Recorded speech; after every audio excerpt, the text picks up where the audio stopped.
Il y a des instants où tout semble trop lourd, trop plein. Les journées se succèdent, saturées de tâches, de bruit, d'attentes. Et dans ce débordement, quelque chose en toi chuchote. Est-ce vraiment cela, vivre? Tu continues pourtant à avancer, à répondre aux obligations, à remplir les cases. Mais une fatigue plus profonde s'installe, comme si une part de toi cherchait un autre rythme, une autre manière d'habiter l'existence. Ce murmure ne demande pas de grandes explications. Il appelle simplement à ralentir, à écouter le silence qui persiste derrière le tumulte. Car dans cet espace discret, il est possible de retrouver un souffle oublié, une évidence simple. La vie n'est pas une lutte constante, elle peut aussi être un mouvement fluide, naturel. Et si, le temps d'un instant, tu choisissais d'écouter cet appel? L'abondance qui épuise, le paradoxe de notre époque. Nous vivons entourés de tout ce que nos ancêtres auraient considéré comme des privilèges. Confort, outils, informations, opportunités à portée de main. Et pourtant, cette abondance qui devrait nous apaiser semble souvent nous épuiser. Le paradoxe est saisissant. Plus nous avons, moins nous semblons goûter pleinement. Chaque jour, nos sens sont saturés. Les sollicitations affluent, notifications, projets, injonctions à réussir, à accumuler, à prouver. Dans cette course effrénée, une étrange lassitude se glisse. Non pas celle qui vient d'un effort ponctuel, mais une fatigue de fond, comme si nos forces vitales s'effritaient dans la dispersion. L'abondance n'est pas un problème en soi. Ce qui nous épuise, c'est l'incapacité à discerner. Nous voulons tout, nous consommons tout, nous courons après chaque promesse de mieux-être sans nous demander ce qui nous nourrit vraiment. Alors, nous remplissons nos journées d'activité et nos esprits de pensée, sans jamais offrir à notre être le repos de l'essentiel. Ce trop-plein agit comme une anesthésie. Nous perdons la saveur du simple. Nous oublions qu'un seul geste peut être porteur de profondeur si nous le vivons pleinement. À force de multiplier les expériences, nous les vidons de leur substance. Mais derrière ce paradoxe, il y a une invitation.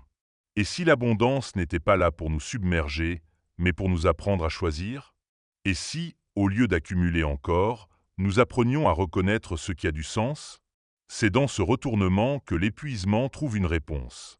Car ce n'est pas la quantité qui nourrit, mais la qualité de présence que nous apportons à chaque instant. L'abondance devient alors un terrain d'apprentissage, celui de l'attention, du discernement, du retour à ce qui compte vraiment.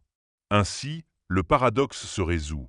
L'abondance n'est plus une source d'épuisement, mais une invitation à l'essentiel.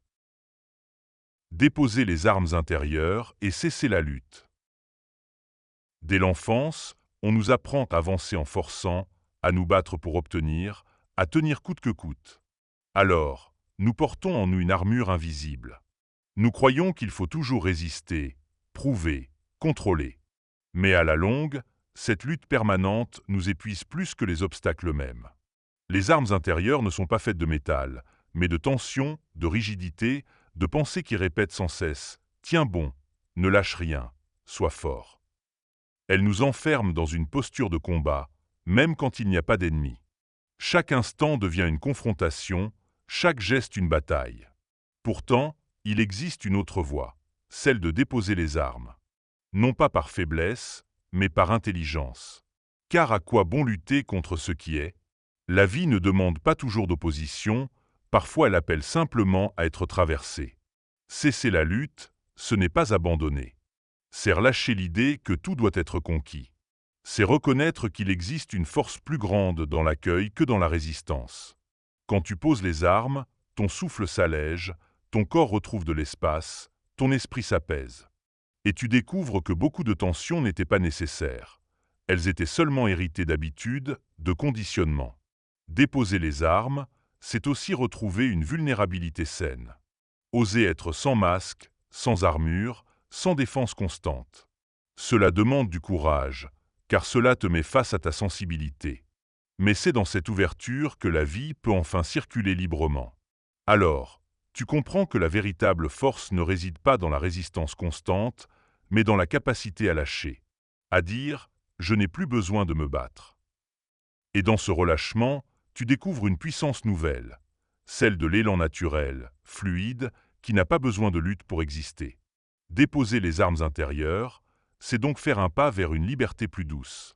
Non pas une victoire éclatante, mais une libération silencieuse qui transforme ton rapport au monde. L'art silencieux de la soustraction. Nous croyons souvent que le bonheur se trouve dans l'ajout, plus d'expérience, plus de connaissances, plus de possessions. Mais parfois, la véritable richesse réside dans l'inverse, enlever, simplifier, alléger. La soustraction devient alors un art discret, une pratique de dépouillement intérieur. Il ne s'agit pas seulement de se séparer d'objets matériels, mais de relâcher ce qui encombre l'espace invisible. Attente, comparaison, injonction. Tout ce qui alourdit ton souffle sans rien offrir de vitalité. Peu à peu, tu découvres que ce que tu retires fait autant grandir que ce que tu ajoutes. L'art de la soustraction ne cherche pas à fuir, mais à révéler. Car lorsque tu retires le superflu, l'essentiel apparaît avec une clarté nouvelle.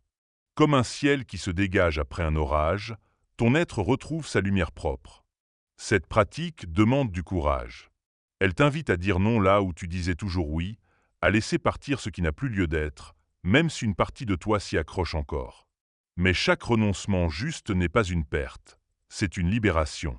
Et ce qui est étonnant, c'est que moins devient plus. Moins de distraction, mais plus de profondeur. Moins de bruit, mais plus d'écoute.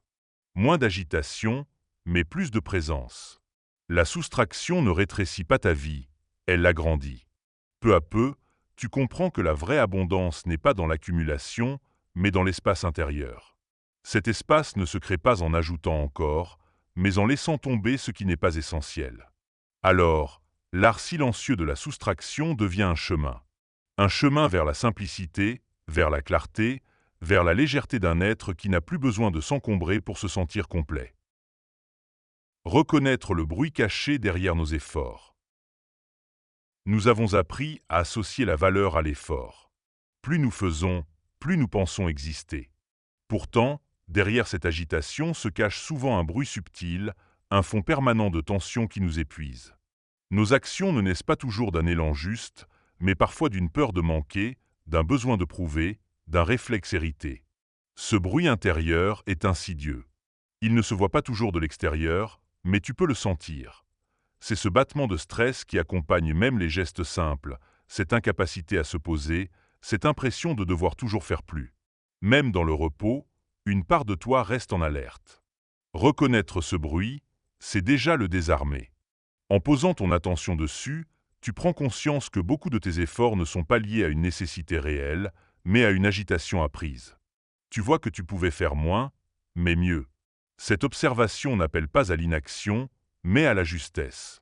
Il ne s'agit pas de tout arrêter, mais de distinguer entre l'action qui vient d'un élan authentique et celle qui n'est qu'une fuite en avant. La première nourrit, la seconde vide. Lorsque tu commences à relâcher le bruit, un silence inattendu apparaît. Tes gestes deviennent plus fluides, plus précis. Ton énergie circule différemment, moins dispersée, plus concentrée. Et paradoxalement, tu accomplis davantage en forçant moins. Le bruit caché derrière nos efforts n'est pas une fatalité. Il est un héritage que tu peux transformer. En apprenant à écouter, à ralentir, à te laisser guider par un mouvement plus naturel, tu découvres une puissance tranquille, très différente de l'agitation.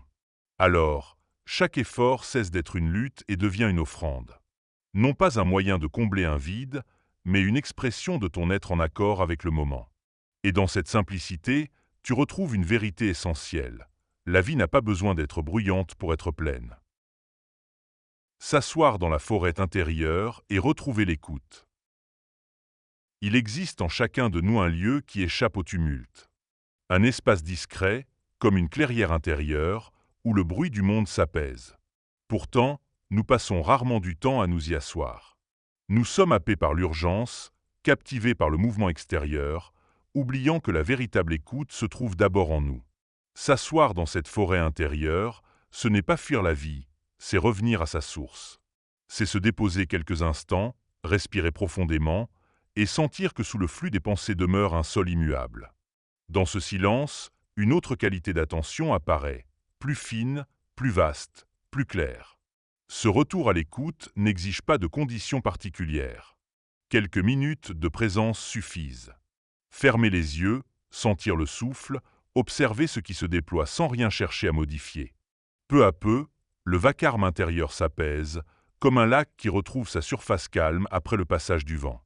Dans cette clarté retrouvée, tu découvres des réponses que tu ne pouvais entendre dans l'agitation. Des intuitions émergent, des élans se dessinent. Non pas comme des éclats bruyants, mais comme des murmures qui prennent racine. La forêt intérieure est aussi un lieu de guérison. Elle t'offre un espace où tu n'as rien à prouver, rien à défendre. Tu peux simplement être vulnérable et entier. C'est là que tu retrouves ta force véritable, non dans la tension, mais dans la profondeur du relâchement. En cultivant ce rendez-vous avec toi-même, tu changes ton rapport au monde. Tu apprends à écouter avant d'agir, à ressentir avant de répondre. Tu ne réagis plus mécaniquement aux sollicitations extérieures, tu choisis tes gestes depuis un espace plus ancré. Alors, la vie prend une autre texture. Même au milieu du bruit, tu sais que cette forêt existe, toujours disponible. Il suffit de t'asseoir, un instant, pour retrouver la justesse et la paix. Apprendre à discerner ce qui nourrit et ce qui vide. Chaque jour, nous faisons des choix. Certains semblent anodins. Une conversation, une activité, une pensée entretenue. Mais chacun de ces gestes a un effet subtil. Il peut nous nourrir ou nous vider. Le problème est que, pris dans l'automatisme, nous oublions de faire la différence. Ce qui nourrit nous élève. C'est une parole sincère, un silence habité, une action accomplie dans l'élan juste. Cela ne demande pas toujours de grands moyens. Un instant de respiration consciente peut suffire à nous recharger. À l'inverse, ce qui vide nous disperse, nous alourdit. Cela peut être une habitude mécanique, une relation toxique, ou même une pensée répétée jusqu'à l'épuisement. Apprendre à discerner demande de l'attention. Il s'agit de revenir à soi, de sentir les effets réels de ce que nous vivons. Après une activité, te sens-tu plus clair ou plus confus? Après une rencontre, ton énergie circule-t-elle davantage ou s'est-elle affaissée?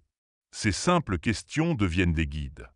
Au début, ce discernement peut sembler subtil. Mais avec le temps, il devient une boussole. Tu n'agis plus par habitude ou par obligation, tu choisis ce qui t'aligne avec ton centre. Et tu découvres que même les gestes ordinaires changent de texture lorsqu'ils sont choisis pour leur qualité de présence plutôt que par automatisme. Ce discernement ne demande pas de rejeter le monde. Il invite simplement à orienter ton énergie là où elle s'épanouit. Parfois, cela signifie poser des limites, dire non à ce qui ne résonne plus. Parfois, cela signifie accueillir davantage de simplicité. À mesure que tu affines ce regard, ta vie se transforme. Tu n'as plus besoin de chercher des solutions compliquées. Il te suffit de nourrir ce qui te fait grandir et de laisser s'éteindre ce qui t'épuise. Alors, tu découvres que la clarté n'est pas une théorie, mais une pratique quotidienne. Et dans cette pratique, tu retrouves un équilibre naturel, une légèreté qui devient ta force. Sentir la différence entre l'agitation et l'élan vrai. Il existe une frontière subtile entre l'agitation qui nous disperse et l'élan vrai qui nous met en mouvement. De l'extérieur, les deux peuvent sembler identiques. Beaucoup d'activités, beaucoup de gestes, parfois la même intensité. Mais intérieurement, la différence est immense. L'agitation naît souvent de la peur. Peur de manquer, de ne pas être reconnu, de passer à côté. Elle pousse à multiplier les actions, à remplir chaque vide, à se perdre dans le « faire » pour éviter de sentir le vide. Mais ce trop-plein finit par fatiguer et laisse une impression de creux, comme si rien n'avait vraiment de consistance. L'élan vrai, lui, est d'une autre nature. Il naît d'un espace intérieur plus calme. Il ne cherche pas à combler, il cherche à exprimer. Quand tu agis depuis cet élan, tu sens que ton geste est aligné, qu'il a du sens même dans sa simplicité. Tu n'as pas besoin de forcer. C'est comme si la vie passait à travers toi naturellement. Sentir cette différence demande de l'écoute. Avant d'agir, prends un instant pour observer. Ton mouvement vient-il d'une tension ou d'une clarté? Te contracte-t-il ou t'élargit-il? L'élan vrai donne de l'énergie, même dans l'effort. L'agitation, au contraire, draine et vide, même si tu as l'impression d'accomplir beaucoup. Avec le temps, ce discernement devient plus fin. Tu reconnais l'agitation dès ses premiers signes, le souffle court, la précipitation, l'impression d'urgence. Tu reconnais aussi l'élan vrai, la fluidité, la joie discrète, la sensation d'être porté plutôt que de tirer. Peu à peu, tu apprends à laisser se dissoudre les gestes agités pour privilégier ceux qui naissent de ton centre. Cela ne veut pas dire faire moins, mais faire autrement. Ce qui compte n'est pas la quantité de tes actions, mais leur justesse. Alors, tu comprends que la véritable vitalité ne se trouve pas dans l'agitation incessante, mais dans l'élan juste qui relie ton être profond au monde extérieur. Et dans cet alignement, chaque geste, même minime, devient porteur d'une force étonnante. Découvrir le langage discret de l'intuition. Il existe en toi une voix subtile, discrète, qui ne s'exprime pas dans le vacarme des pensées. Elle ne crie pas, elle murmure. C'est l'intuition, un ressenti immédiat, une évidence sans explication rationnelle.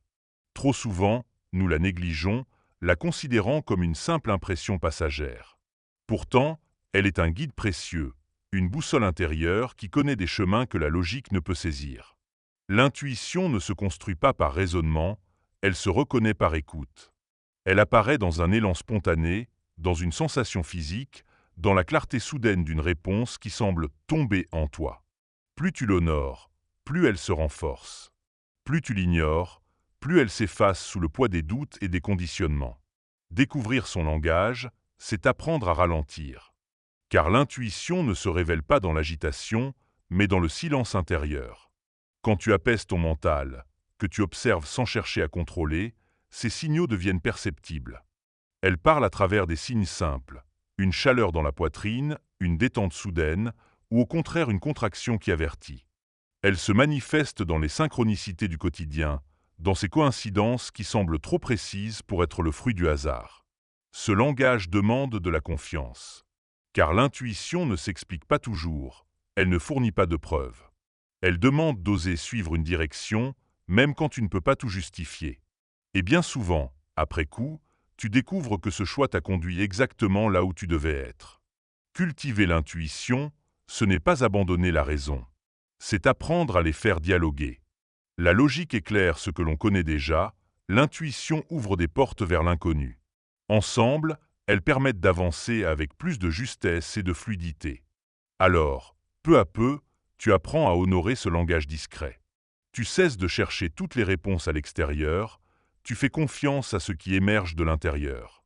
Et dans cette confiance, tu retrouves un guide sûr, toujours présent, qui ne demande qu'à être entendu.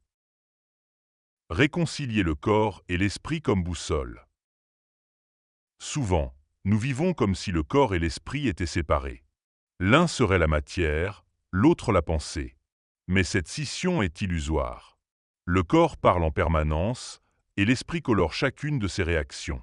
Ensemble, ils forment une boussole subtile qui peut nous guider avec précision. Le corps exprime ce que l'esprit tait. Une tension dans la poitrine peut révéler une peur refoulée. Une lourdeur dans le ventre signale une émotion enfouie, une respiration ample traduit la paix intérieure. Mais pris dans l'agitation, nous oublions de l'écouter. Nous traitons ces signaux comme des obstacles à faire taire, plutôt que comme des messages à accueillir.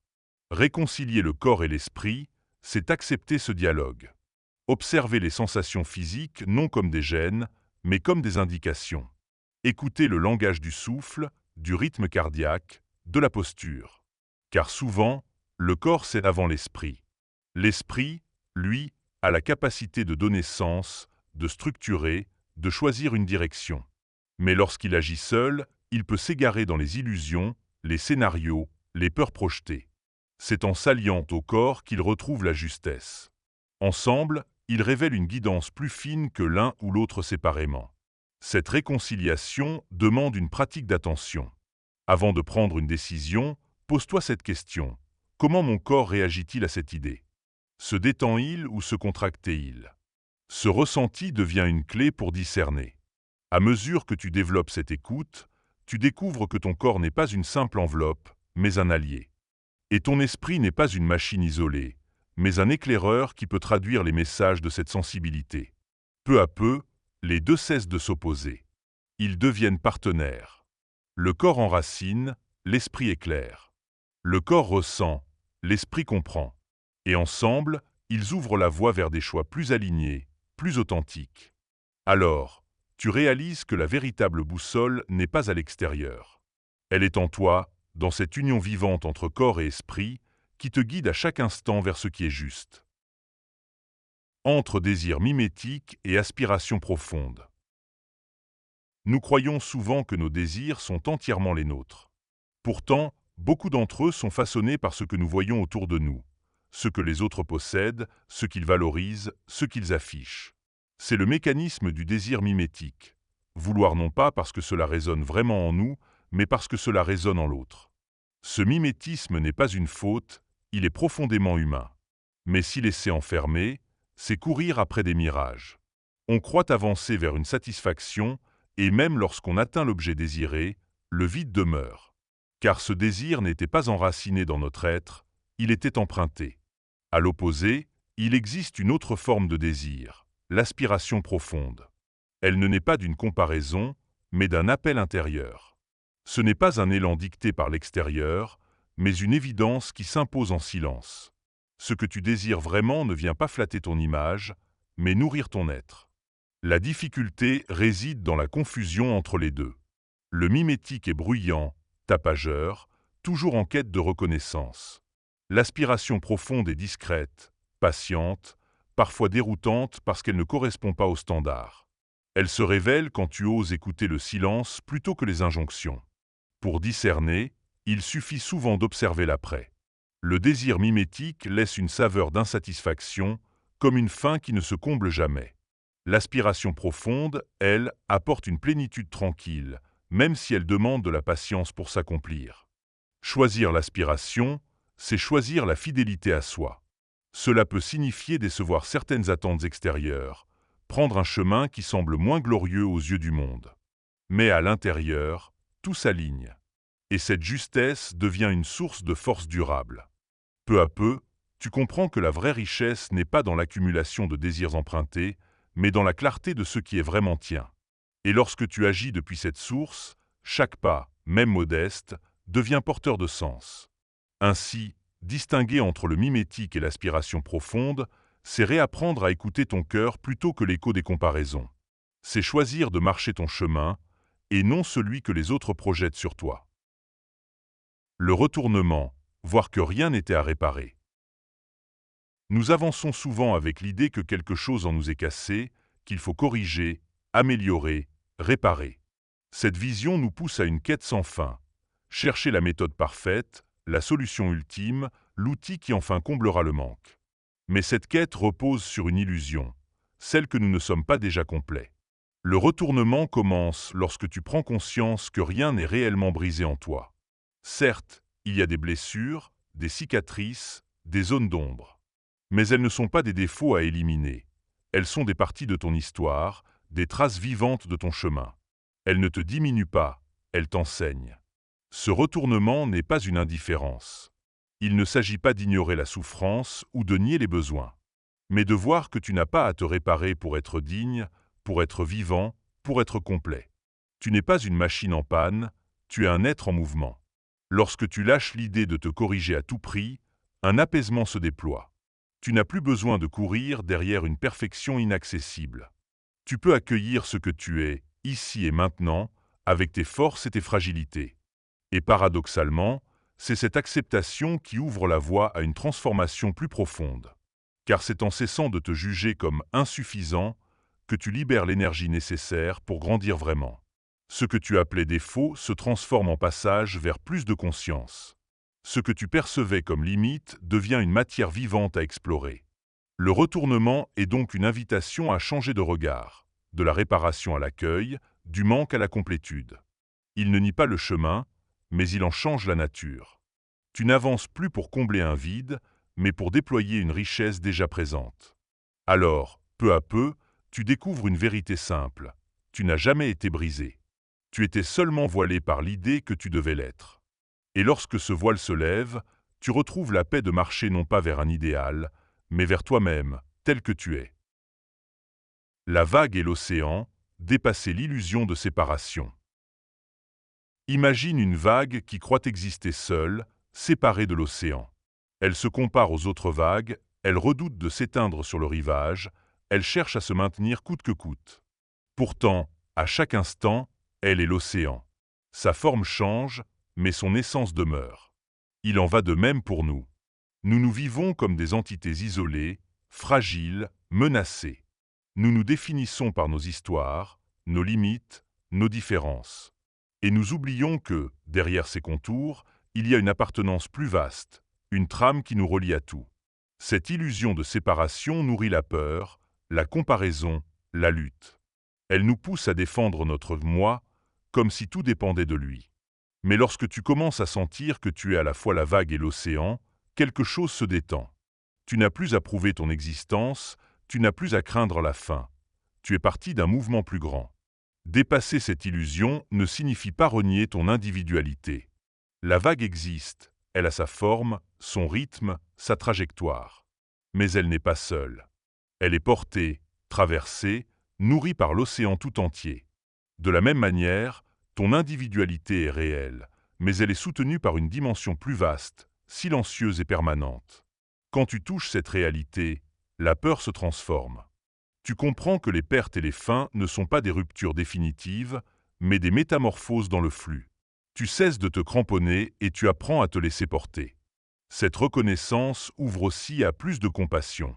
Car si nous sommes tous vagues d'un même océan, il devient évident que la souffrance de l'un concerne l'ensemble. La séparation s'atténue et à sa place s'installe une solidarité naturelle, une tendresse envers tout ce qui vit.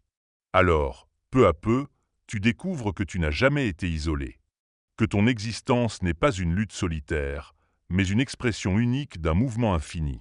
Et dans cette perspective, la vie prend une autre saveur, plus légère, plus vaste, plus libre. Quand la vie devient mouvement plutôt que quête.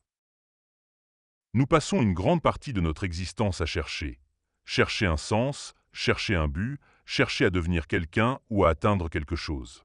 Cette quête constante donne l'impression d'avancer, mais elle nous maintient souvent dans une tension permanente, comme si le présent n'était jamais suffisant. Et si la vie n'était pas une quête, mais un mouvement, un flux qui ne demande pas d'être atteint, mais simplement habité. Lorsque tu cesses de courir après un idéal lointain, tu commences à percevoir la richesse de ce qui est déjà là. Chaque instant devient non pas un moyen, mais une fin en soi. Vivre dans le mouvement, c'est reconnaître que rien n'est figé, que tout change, respire, se transforme. Tu n'as pas besoin de tenir un plan rigide. Il te suffit d'apprendre à surfer les courants, à écouter le rythme qui se présente. Dans cette fluidité, tu n'es plus prisonnier du futur, tu es disponible au présent. Cela ne signifie pas renoncer aux projets ou aux élans. Mais ces élans cessent d'être des fuites. Ils deviennent des prolongements naturels de ta vitalité. Tu agis non pour combler un manque, mais pour exprimer une abondance intérieure. Peu à peu, tu découvres que la liberté n'est pas au bout de la quête, mais au cœur du mouvement. Elle est dans la capacité à t'ajuster, à danser avec ce qui se déploie, à trouver ta justesse non pas dans un but figé, mais dans la qualité de chaque pas. Alors, la vie cesse d'être un escalier interminable. Elle devient une rivière. Tu n'as plus besoin de tout maîtriser, tu apprends à flotter, à avancer, à goûter. Et dans cette danse, tu comprends que ce que tu cherchais depuis toujours n'était pas ailleurs. C'était déjà dans le simple fait de vivre, ici et maintenant, pleinement. La joie tranquille de revenir chez soi. Au terme de ce chemin, tu découvres qu'il n'y avait pas de destination lointaine à atteindre. Tout ce parcours, toutes ces explorations, n'étaient pas une fuite vers ailleurs, mais un retour vers ce qui, en toi, a toujours été présent. Comme un cercle qui se referme, tu comprends que la maison que tu cherchais n'a jamais cessé de t'attendre. Revenir chez soi, ce n'est pas retrouver un lieu extérieur. C'est retrouver une qualité d'être, une présence simple, une paix profonde, une joie discrète qui ne dépend pas des circonstances. Cette joie n'est pas éclatante ni bruyante, elle n'a pas besoin de se montrer. Elle se vit dans la respiration calme, dans le geste juste, dans l'instant qui s'offre. En retrouvant cet espace intérieur, tu n'as plus besoin de courir. Le manque se dissout, la comparaison perd son pouvoir. Tu n'as rien à prouver, rien à conquérir. Être suffit. Et dans cette simplicité, la vie retrouve toute sa densité. Ce retour à soi n'efface pas les épreuves ni les blessures. Mais il les enveloppe dans une clarté nouvelle. Tu vois qu'elles faisaient partie du chemin, qu'elles t'ont conduit à cette reconnaissance. Rien n'était inutile, rien n'était en trop. Tout a préparé à ce moment de présence retrouvée. Alors, la joie tranquille devient ton socle. Elle ne dépend pas des hauts et des bas, elle les traverse. Comme une flamme intérieure, elle t'accompagne silencieusement, rappelant que tu es déjà complet, déjà relié, déjà vivant. Et c'est peut-être là le plus beau des trésors, réaliser que ce que tu cherchais n'était pas perdu. C'était simplement voilé, attendant que tu choisisses de revenir chez toi.